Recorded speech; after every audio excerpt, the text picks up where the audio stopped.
La puissance de la parole de Dieu, ce n'est autre chose que la puissance de Dieu. Parce que Dieu,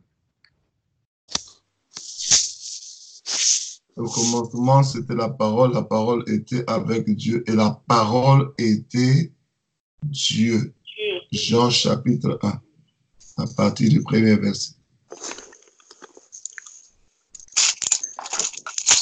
Nous arrivons à comprendre la longueur, la largeur, la profondeur de la puissance qui est dans la parole de Dieu. Nous aimerons la parole. Amen. Il y a beaucoup de gens qui prient mais qui n'aiment pas la parole.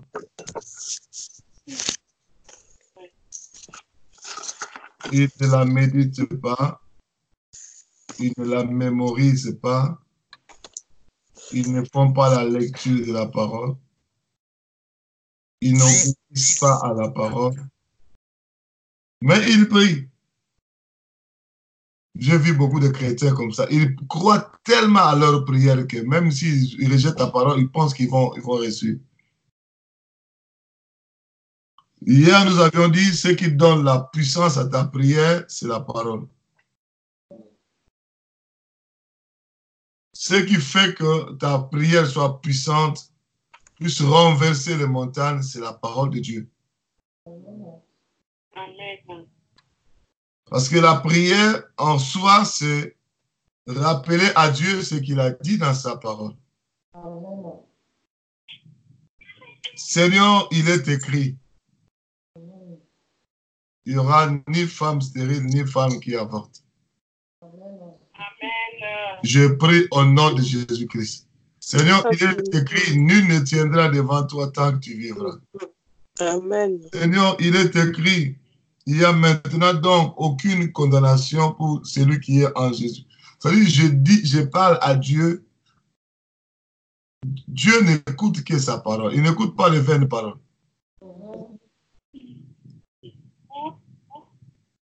Est-ce que vous êtes là? Amen. Amen. Ou ce que je suis en train de dire à Dieu, si c'est conforme à la parole, c'est bon. Amen. Mais si ce n'est pas conforme à la parole, c'est déjà un problème. Est-ce que vous êtes là? Amen. Amen. La puissance. Josué avait compris ça parce que Dieu l'avait révélé. Le secret même de sa force. Le secret même de son entrée jusqu'à la terre promise. Josué chapitre 1, nous avons lu ça hier. Tu lis tout le chapitre 1 à partir du premier verset jusqu'au 10e verset. Nous avions vu que Dieu a dit à Josué qu'il devrait entrer à Canaan avec les enfants d'Israël après la mort de Moïse. Il a dit ceci, nul ne tiendra devant toi tant que tu vivras. Nul ne tiendra devant toi.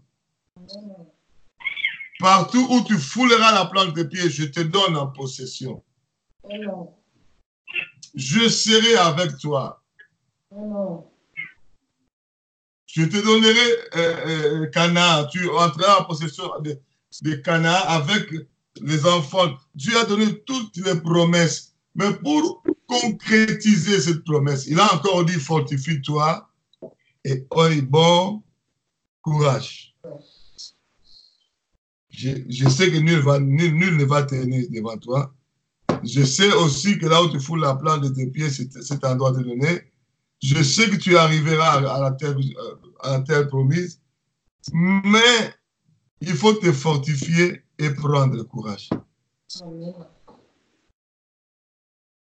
Mais comment alors se fortifier? Comment alors prendre courage? Il a expliqué au verset 7 à 8 que ce livre de la loi ne s'éloigne point. Voilà ce qui va te fortifier. Que les paroles du livre de la loi ne s'éloignent point de ta bouche. Que les paroles de Dieu ne s'éloignent point de ta bouche. C'est-à-dire, quand tu ouvres ta bouche pour parler, que ça soit, ce qui sort de ta bouche soit les paroles du livre de la loi. Devant le combat du diable, que le livre de la loi ne s'éloigne pas de ta bouche. Devant les ennemis qui se moquent de toi, comme Goliath s'est moqué de David, des enfants d'Israël, que les livres de la loi ne s'éloignent point de ta bouche. Même si tu as beaucoup d'argent, gagnes beaucoup d'argent. Attention, des fois quand on gagne beaucoup d'argent, on oublie la parole. Hein. Mais même si tu gagnes beaucoup d'argent, que ces livres de la loi ne s'éloignent point de ta bouche. Même quand tu traverses le désert, un désert, là où il n'y a pas d'eau, il n'y a pas de végétation, il n'y a pas à manger, il y a le manque de tout. Et que ces livres de la loi ne s'éloignent point de ta bouche.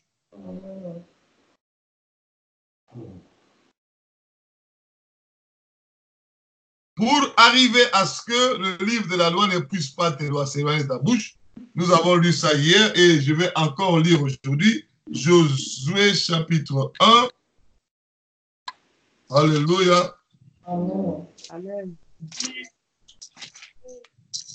Pour arriver à ce point-là, il a dit quoi? Au verset 8, Josué 1:8, Josué 1:8. Que ce livre de la loi ne s'éloigne point de ta bouche.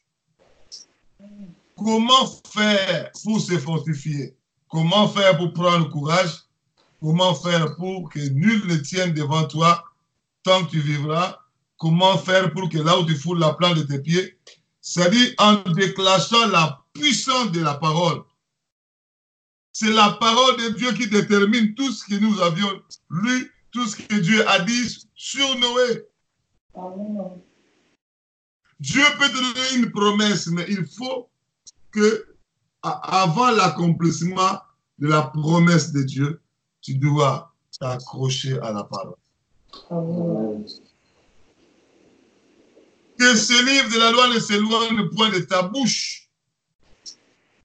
Médite-le jour et nuit. Amen. La parole écrite, hier nous avions dit, c'est différent avec la parole révélée. Amen. La parole écrite, même les sorciers lisent ça, les écritures de la Bible, là. Même les magiciens lisent ça. Et il n'y a aucune puissance quand ils lisent. Parce que d'abord, ils ne comprennent pas ce que ça veut dire. Mais lorsque la parole écrite est transformée en parole, en révélation, c'est à ce moment-là que ça déclenche, la parole déclenche la puissance. Amen.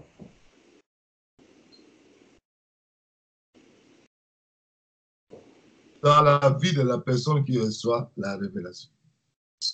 Parce que la Bible dit, médite-le. Médite la parole jour et nuit. Amen. Qui nous a recommandé de méditer la parole? C'est qui? Le Seigneur lui-même. Le Seigneur lui-même. Oui.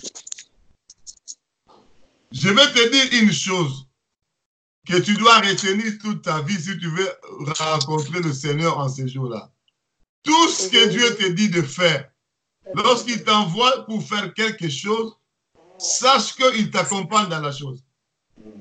Amen. Lorsque Dieu t'envoie, il t'accompagne, il est avec toi. Il a dit aux apôtres, allez, faites de toutes les nations, les disciples, les baptisants, tout ça, tout ça. Mais qu'est-ce qu'il a dit par la suite? Je suis avec vous tous les jours jusqu'à la fin du monde. Alléluia.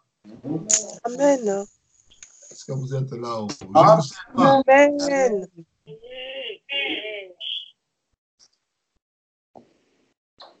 Vous faites autre chose, s'il vous plaît. Écoutez, écoutez vraiment, concentrez-vous. Hein? Amen, amen. Parce que vous savez, le diable peut vous faire entrer dans une sorte de distraction.